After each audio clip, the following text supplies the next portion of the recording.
because I believe this ban to have no legitimate logical backing behind it. Fuck no, baby!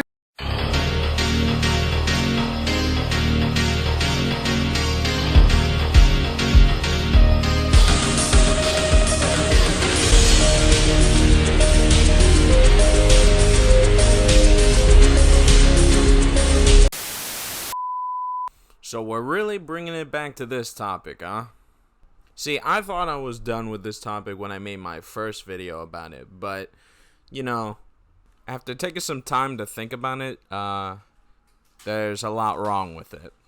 So as a person that wanted to, you know, talk about the subject a little more, I did a little more research into it. And there's a lot of good arguments for being pro and, you know, con Steve. A lot of good arguments. There's also a lot of bad arguments. And unfortunately, or maybe fortunately, that's what we're going to be focusing on. Of which is 3 videos that I've picked for you. One from Vars3, one from Livy, and one from Boogard MG. All talking about why you shouldn't really be banning Steve for different reasons. One for the social, another because of the competitive scene, and another because he's just irritated.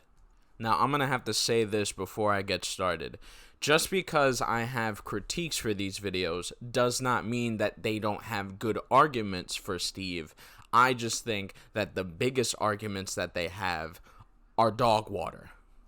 The information, the polls, they bring up some sort of social issues, you know. I won't really complain about that, but some points are just very misguided, and I gotta really talk about this because I really think that people are not really thinking about the other sort of situation when people make videos like these. Again, I don't hate them, I just think they're wrong. Easy, simple, clean. So without any more wasting of the viewers' time, let's just get into the argument, shall we?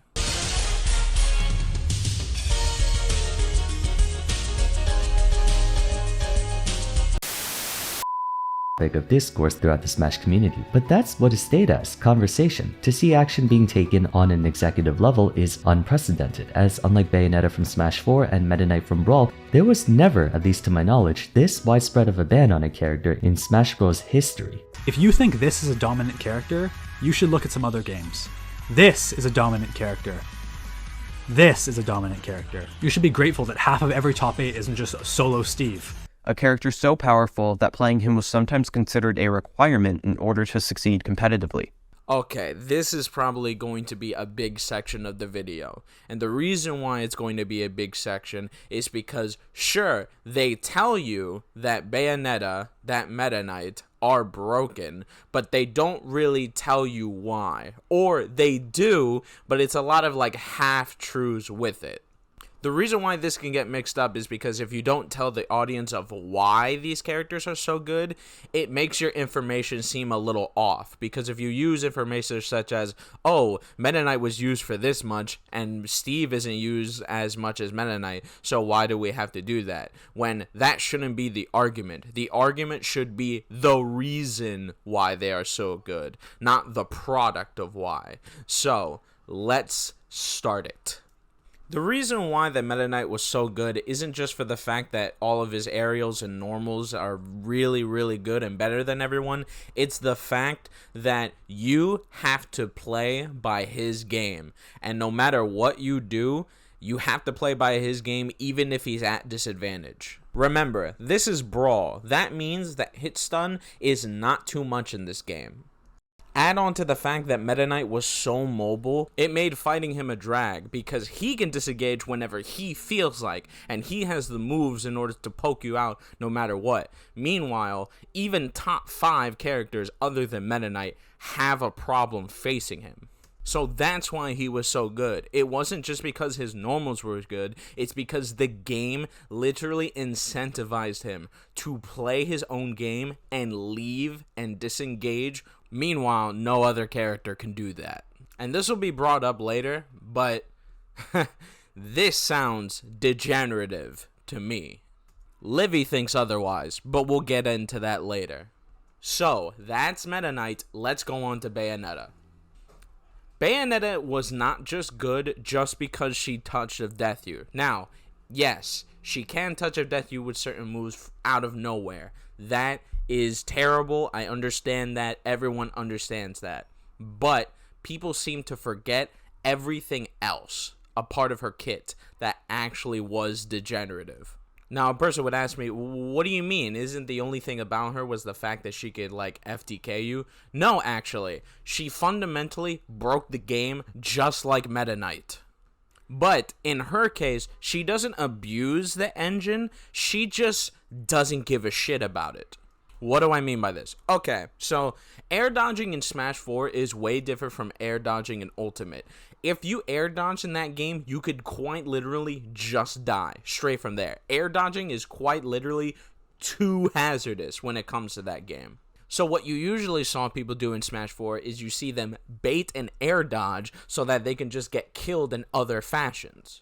For Bayonetta's case, this does not exist. Why? Because her air dodge is bats, and what happens is her air dodge, even at the end and sometimes the startup, when you get hit by a move while you're air dodging, she gets invulnerability and she can move away from the battlefield. This was huge, and I don't know why people don't talk about this. It essentially means that a factor that every single other person would have to do in order to make like an option in this game doesn't affect her at all.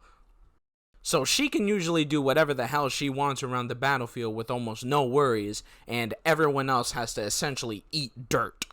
Add that to her touch of death playstyle, and it doesn't even make any sense. You have a character that essentially can schmoove at any single point in time, is very hard to hit, and if she hits you, you can die. I will say this again, the reason why that she was so good, just like Meta Knight, is because she is degenerative.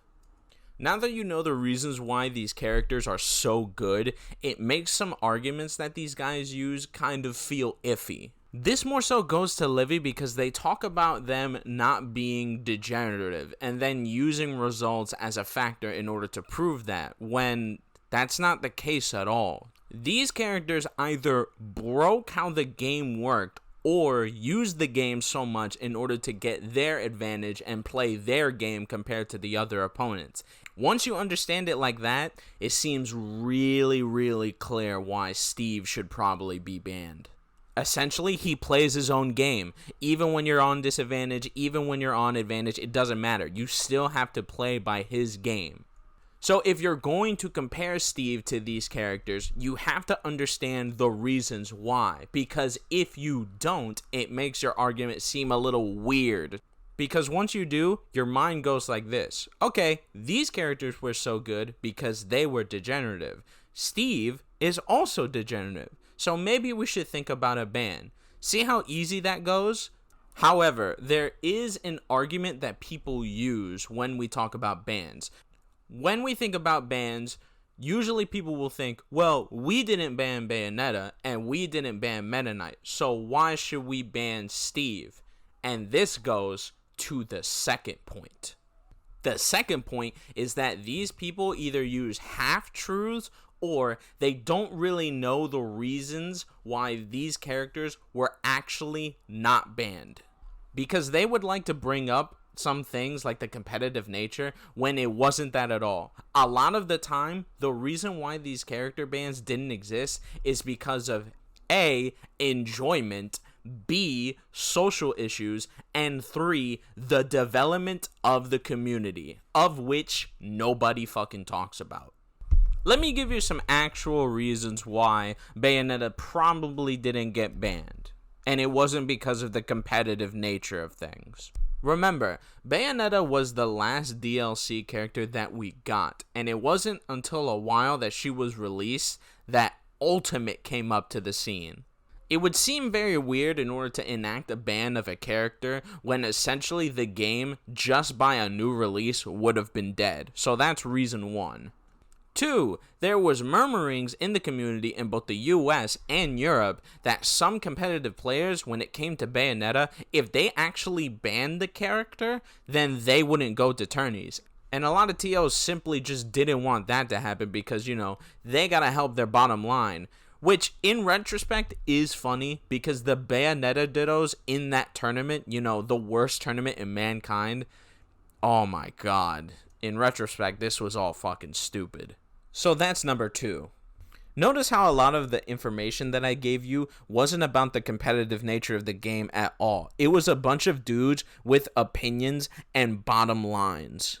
Which goes against Livy's whole point about making the video, because they go on for over and over again about the competitive nature of things and how we should preserve it and how we should respect the old sort of opinions that people had in order to grow the community, in order to be a competitive fighting game. When in retrospect, a lot of the reasons that Bayo was never banned was because of circumstance and people getting in a tizzy and in their feelings. That doesn't sound like a person, or that doesn't sound like an organization that really cares for the competitive nature of things. It just doesn't. And this goes double for Meta Knight. It also doesn't make sense to me because Lizzie literally uses one of the opinions of Brawl players, the fact that he by himself is the most fun player to use, and was commonly considered among the most fun and complex characters in Brawl.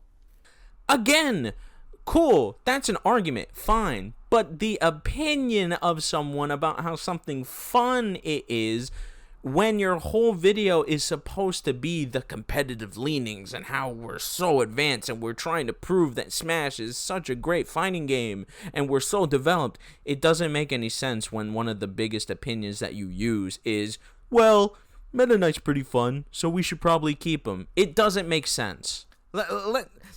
Let's look at more opinions, or not even opinions. Let's look for more things and reasons why Meta Knight wasn't banned. Meta Knight was also not banned because top players, except for like maybe 3, played Meta Knight and threatened to boycott tourneys. By the time that you actually made a decision in order to maybe ban Meta Knight throughout like the competitive scene, it was already done. Smash 4 was already here, and people didn't care about playing Brawl. What the fuck? Not only was Meta Knight also called the most fun matchup to play because he had so many things he could do, people also said that the mirror for Meta Knight was the most skillful matchup that they ever played. Fine, let them have opinions on what they can do, but this doesn't go with their point. And that its supporters are not only willing to reject and ignore the precedent set for bans laid out by the Smash community before them. If we should really be following what other people have said about the reasons why that Bayo and Meta Knight were banned, then we should go with their reasoning. We shouldn't go with, oh, because they were so competitive and they wanted to format their game so well. No, they didn't. These were people with opinions. They wanted to play a good game. These were not because of the competitive nature. They were because, hey, this is fun, so let's do it. Even then, people have simply forgotten that the community has evolved. The first fucking Melee tournaments, like 15 years ago or whatever, you know they had items, right? You know they paid on Poke Floats, right? Well, why do you bring this up? The reason why I bring it up, dickhead, is because the opinions that people had beforehand doesn't necessarily mean that we should be making the same opinions now, because we've developed back then. In Melee, they have a grab limit, they banned wobbling, and this was a process. It wasn't immediately. I say this because if you talked about Bayonetta now, if you talked about Brawl Meta Knight now, you would get a lot of different opinions now because we developed as a community. We understand what we probably should have done in the beginning. I have went to literal Brawl Discord servers because I just wanted to know some information, and even them, people that have been playing the game for like over a decade would still have the opinion of, yeah, I would probably still ban Meta Knight though because, you know, this is just not fun. See, this is weird because I would have thought that a person would have just said, oh no, if you can't beat Meta Knight, then it's just a skill issue. No, they just completely said that, no, Meta Knight has been, you know, pretty bad. So it was almost like not banning Bayonetta and not banning Meta Knight was the wrong choice.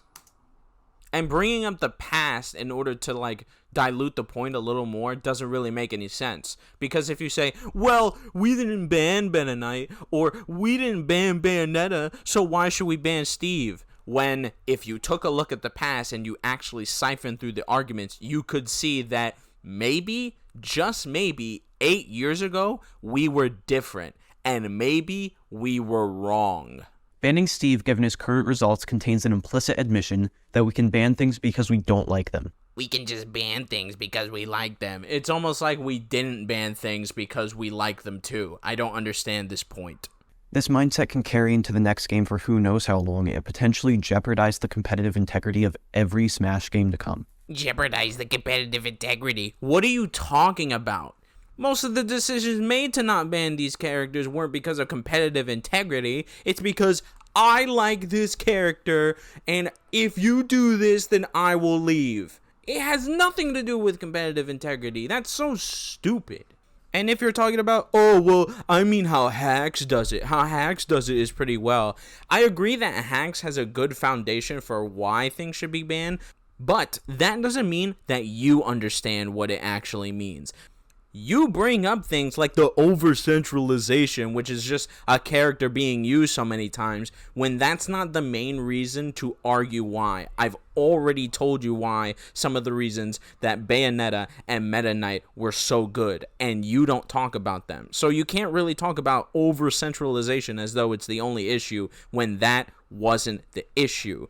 Also, you talk about degeneracy like Steve just completely doesn't have any sort of degeneracy at all, which is incorrect. I brought this up a lot in my old video about Steve, about what he can do with blocks, but blocks in general do way too much. It can get rid of people's recoveries, it can set up for combos, it can be used as a wall in order to prevent good neutral setups. They just do way too much, and simply having blocks changes how a person has to play the game now. Proving the Steve's skill and punish game is not enough to bypass the need for skill in neutral. Speaking of, Steve also does not bypass the traditional skills required for the neutral game. A common criticism of him is that, due to his ability to set up walls and mine behind them to gather resources, he does not have to meaningfully interact with his opponent.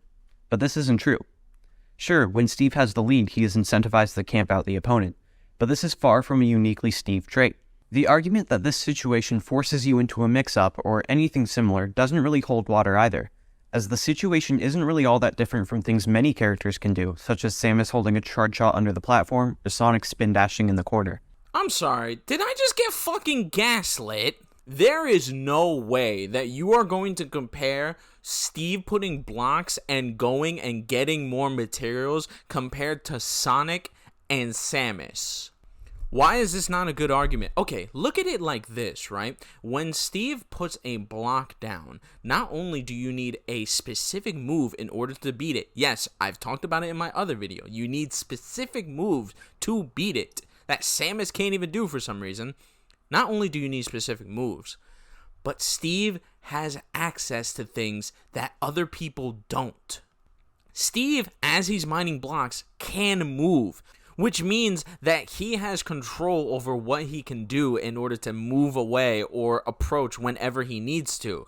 This isn't comparable to Sonic or Samus. Sonic and Samus have to invest in their moves. They simply can't just automatically do whatever they want. When you spin dash, guess what? You gotta let it go or try to cancel it into something else. You can't just like sit there. For Samus, sure, she has some options like air dodging or like sidestepping or like maybe stopping the charge, but technically you're not really doing a lot in order to progress your game plan. Not only that, this ignores what Steve has compared to what they have. Because not only can he move out of the way, meaning he has way more options than them, but his moves also gets better when he mines. This is not the same state when Sonic and Samus does. When Sonic and Samus invest in a move, they don't just automatically get better moves that they can use later on in the match. Steve does, which means that a Steve player is more inclined in order to do this because they're only getting advantageous things because of it. A Samus actually has to invest in order to let go. This is a terrible argument.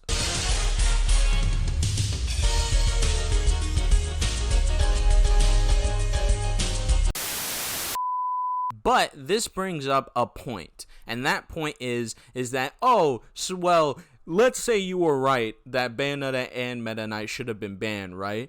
Well, it doesn't matter, because if we ban Steve, then what's supposed to be the difference between me banning other things like Sonic? If Steve is banned, what's to stop them from witch hunting another character? We can't just go around and ban whoever we don't like playing against or watching. It's just too drastic a measure for me. And at this rate, there's no guarantee the top tier they switch to won't just end up banned as well. Think about it for a second. Extremely safe tilts with insane rewards, a combination of very good zoning and extremely good close range, a recovery with insane distance and many mix-ups, cheese 0 to deaths off safe options. Every single one of these applies to Rob, and that character has an arguably lower barrier to entry, and by some metrics, better results. Now, this sounds reasonable at first, because it can bring out the slippery slope argument of, well, if we can ban him, then why can't we ban other characters?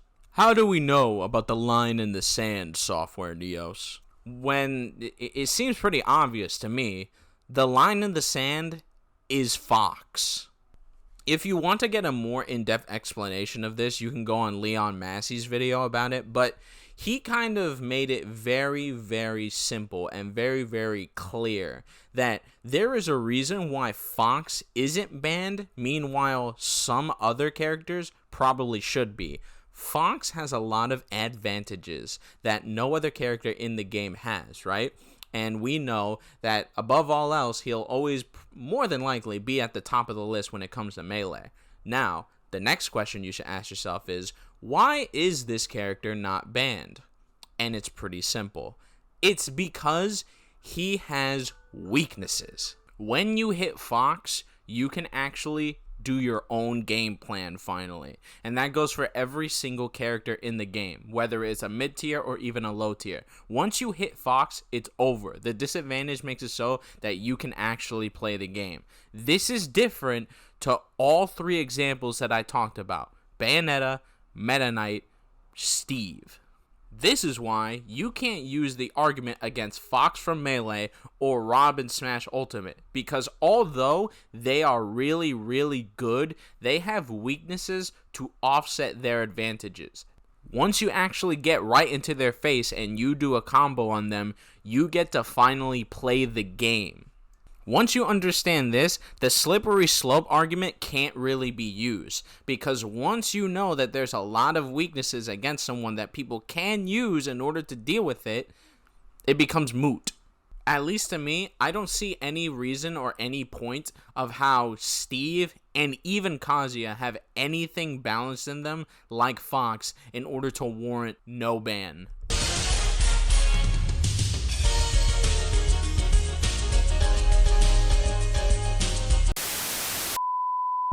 Alright, finally, we've gotten to the smaller section part of the video. This is going to talk about sort of the social encounters that people have, or the social arguments that people have in order to not ban Steve, which, you know, if you don't care about it, then just skip it. But there's a few things that Vars 3 says that doesn't really make any sense. And look, I don't blame the TOs at all for deciding to ban Steve so quickly. TOs are often at the mercy of the players, and many were forced to bandwagon to avoid harassment and bad PR. It's really funny that this person will use the argument that TOs will get absolutely fucked if this happened, when literally the exact same thing of the opposite happened in every other game, in Brawl and in Smash 4. It was actually the people that played the really good characters, of which was the reason why that they didn't do anything. So, really weird how that's an argument. Locals that permit Steve but prohibit PMLG have also not really seen any high-profile disputes over whether a Steve player was caught using the tech. Where I'm going with this is that the argument that monitoring Steve players is too tedious or logistically impractical fails to consider Steve players honoring the imposed rules. Stringent need to police every match involving Steve comes from the expectation that every Steve player is deliberately endeavoring to abuse PMLG to their advantage. What the fuck is Vars talking about? The reason why you make a rule like this isn't because you know that people are just going to be belligerent pieces of shit and you don't trust them. The reason why you make a rule is the same reason why you make laws in real life. When you make a law, you are trying to make sure that this thing doesn't happen. It doesn't mean that it's predispositioned as is to just be a fuck you and just be like, oh, well, I know you're always going to do this bad thing. No, you're just preventing it from happening in the first place, or you're giving appropriate things that must be done to people who do. It doesn't mean that they hate them. I don't understand this point. It has nothing to do with trust. It's just to make sure. However, banning Steve, or any character for that matter, serves to alienate and gatekeep a group of players, and that sets a very negative precedent for the future of a grassroots community. Oh my fucking god, are we really using this argument? Are we really using the argument that banning a character is gatekeeping? If that's the case, you don't know what the fuck gatekeeping is. Gatekeeping would be me telling you, you can't play my game at all, and you should fucking leave. That is what gatekeeping would be. Making sure that you can't play a certain character because it's busted doesn't have anything to do with gatekeeping. This is just a moral grandstanding at its fucking finest. I hate this argument.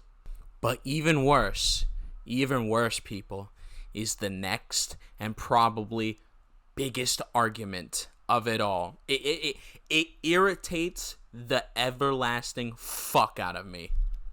Other fighting game community members would honestly scoff at how easily the Smash community throws around the phrase, ban this character.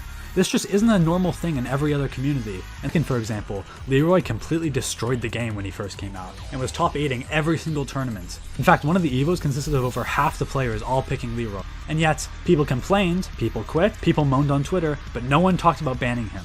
I am so fucking angry. I am so fucking angry, cause it's incorrect as all hell. I am so sick and tired of this argument. It's just wrong. It kind of ignores the context of why characters aren't banned when it comes to the FGC. People seem to think that the FGC doesn't ban characters because they are just different. They're just built different, dude. When that is incorrect as all hell. I'll talk about old FGC heads in a sec, but let's just talk to the new ones for a sec. So new FGC heads, huh? You're just built different, huh? We just complain about nothing, right? Well, let's get the skeletons out of your closet then. Soul Bad Guy, pre-patched. Dragon Ball Fighters, Kid Goku, pre-patched. Tekken Leroy, pre-patched. Let me ask you one question to each people who play that sort of game. If there was no way to patch that character, if there was no way for other characters to also get buffs while this character is legal, would you play the game for an absorbent amount of time? If you said yes to this, you're a fucking liar. I have heard nothing but bullshittery ass takes and people that just didn't want to play the game because these characters were so good. Oh, well, why you bringing it up? Why you bringing it up? What I'm bringing up, cunt, is the fact that you and us are different things. You get everything that you guys need in order to help your game grow. We don't get that. Your companies know how fighting games work, and usually when they do a buff or a nerf to your games, it's appropriate and it makes it so the diversity of your characters flushes throughout with a glorious applaud. Meanwhile, I can only imagine that you new FGC heads just playing the same dog shit game for 3 years with no update. You want to know why I bring it up? Because that's exactly what the Smash people have dealt with for the past years. And the fact that you have no idea how fucking bullshit that is, it makes it seem fucking stupid. And the fact that y'all bring up some stupid shit like, oh, the only way to ban a character is if it's so broken like Ivan Ooze. Get the fuck out of here. The reason why that you don't ban a character is because your community cares. Because I know y'all have been complaining for years about your characters, about fucking Soul Bad Guy, about fucking Kid Goku, and also fucking Ultra Instinct Goku, and also Leroy. I can bet money that if these characters were never nerfed and you never buffed other people in order to be as good as them, that you would complain and then probably not even touch the game after a little bit because it's just not enjoyable.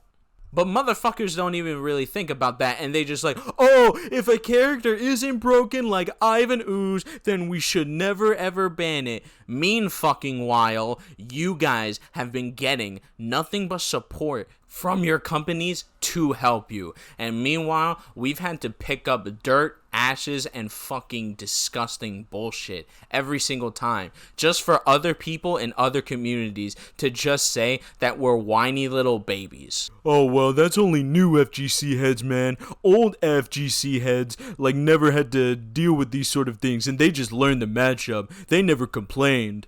No, you fucking didn't. You're a liar. Some of these old games did get patches. It was just the next version of another game. Why do you think there's so many memes of Street Fighter having a super ultra mega deluxe package version of like Street Fighter 2 or some shit? It's because that's how patches worked.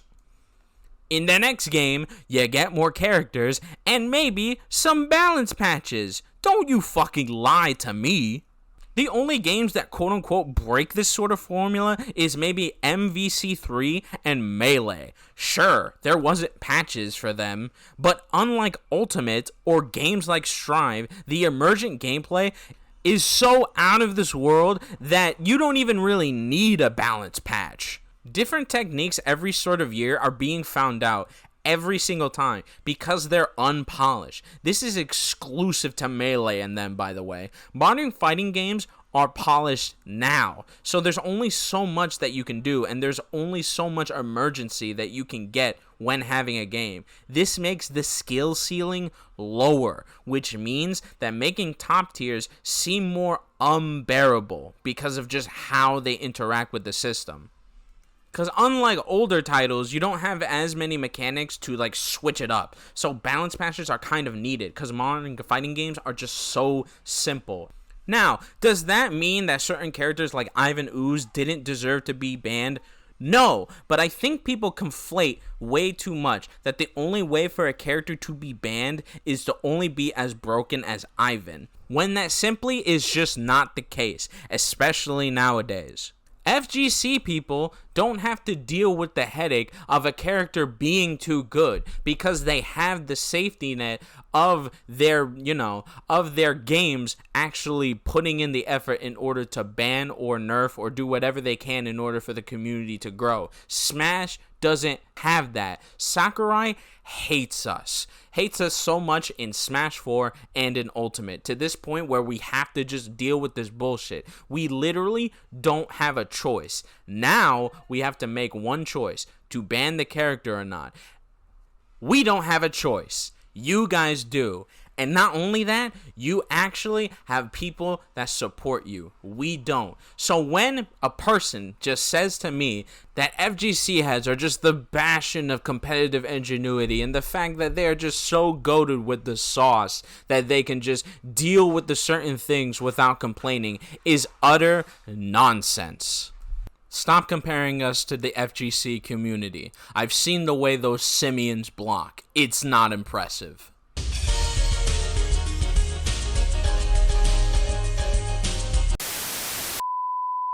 Valuing what is subjectively fun over what upholds competitive integrity puts all of that in jeopardy for the sake of satisfying spectators, casual players, and competitors who don't understand what makes competitive integrity important and how it's been the spiritual core that's upheld the Smash community for the entirety of its existence.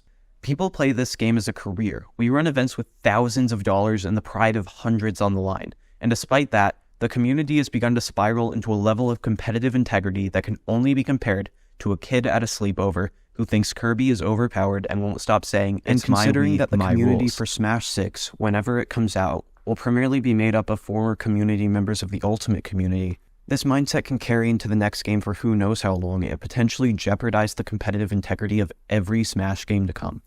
I hope this video convinces at least some members of the Ultimate community to reject this movement and keep the Smash community from devolving into the thing it spent the entirety of its existence trying to separate itself from, a children's party game. Here's my response to that. No legitimate logical backing behind it.